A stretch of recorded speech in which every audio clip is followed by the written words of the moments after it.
If you're over 65 and you're doing your daily walk thinking, "This is the best thing I can do for my body," I want you to pause for just a second, because what I'm about to share might completely change how you think about strength, balance, and staying independent as you age. Walking is good. It keeps you moving, it helps your heart, it clears your mind. But here's the uncomfortable truth most people won't tell you. Walking alone does very little to protect you from falls, muscle loss, or weakness after 65. And that's exactly why so many surgeons and physical therapists now recommend something different. Today, I'm going to show you 3 simple, surgeon-approved exercises that are actually better than walking for building strength and balance at this age. No gym, no fancy equipment, and no movements that punish your joints. And if you stay with me until the end, I'll also share how to safely combine these into a short daily routine that takes less than 10 minutes. Now, let's talk honestly for a moment. After 65, the biggest threat to your independence isn't weight gain, and it's not even heart health. It's loss of strength and balance. This is what leads to falls. This is what makes stairs feel scary. This is what turns simple tasks like getting out of a chair or carrying groceries into a struggle.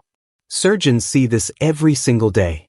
They see patients who walked faithfully for years, but still lost leg strength, hip stability, and confidence. Walking moves you forward in one direction, but life doesn't work that way. Real life requires you to stand up, sit down, twist, stabilize, and catch yourself when you're off balance. That's why these exercises matter so much. The first exercise is something almost everyone can do, even if you haven't exercised in years, and surgeons love it because it directly trains the exact muscles that keep you out of a wheelchair. It's the sit-to-stand movement. This is basically a chair squat, but done in a very controlled, safe way. Think about how many times a day you stand up from a chair. Every single one of those moments is a test of your strength. When surgeons assess whether someone can live independently, this is one of the first things they look at. So here's how you do it. Sit on a sturdy chair with your feet flat on the floor, about hip-width apart. Lean forward slightly, press through your heels, and stand up using your legs, not your hands if you can. Then slowly sit back down. The magic here isn't speed. It's control. Slow on the way down, steady on the way up. This strengthens your thighs, hips, and core all at once. Walking doesn't do that. Walking never challenges you to lift your own body weight against gravity like this. And the more you practice this movement, the easier everyday life becomes. Getting out of bed, standing from the sofa, even getting off the toilet feels safer and smoother.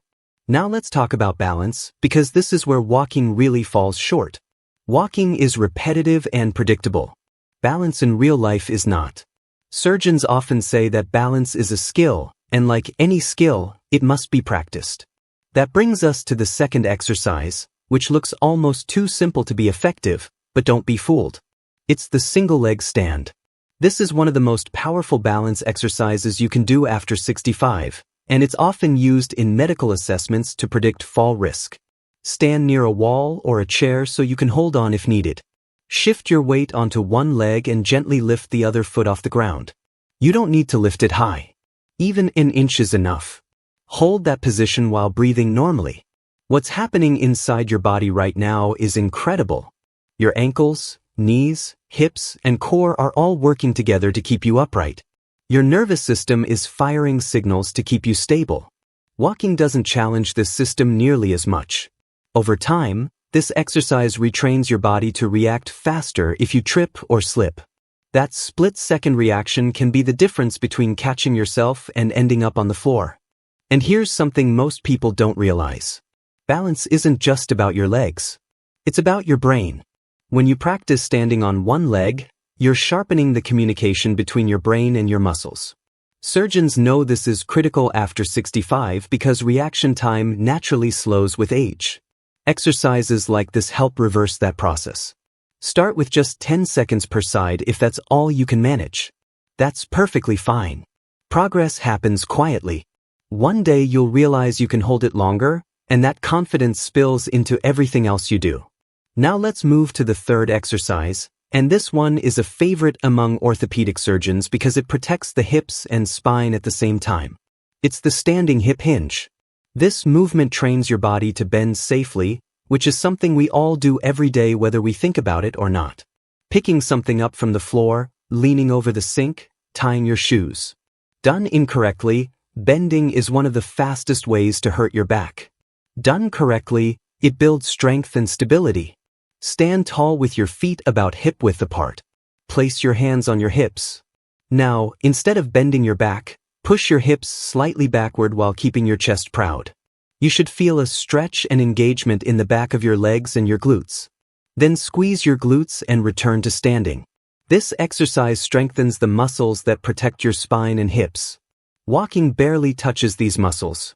Surgeons recommend this because strong hips mean better posture, less back pain, and a much lower risk of falls when you have to reach or bend unexpectedly. What I love about these 3 exercises is how practical they are. They're not flashy. They don't look impressive on social media. But they directly train the movements that keep you independent. Surgeons don't care about six-pack abs or marathon times. They care about whether you can stand, balance, and move safely. And these exercises check all those boxes. Now, let me address a concern I hear all the time. Isn't walking enough? I walk every day. Walking is great. Please don't stop walking if you enjoy it. But think of walking like brushing your teeth.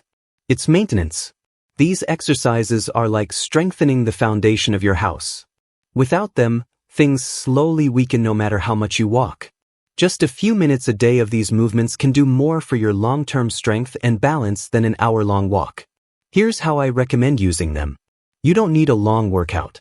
Start with a few sit-to-stands, then practice your single-leg balance, and finish with a few hip hinges.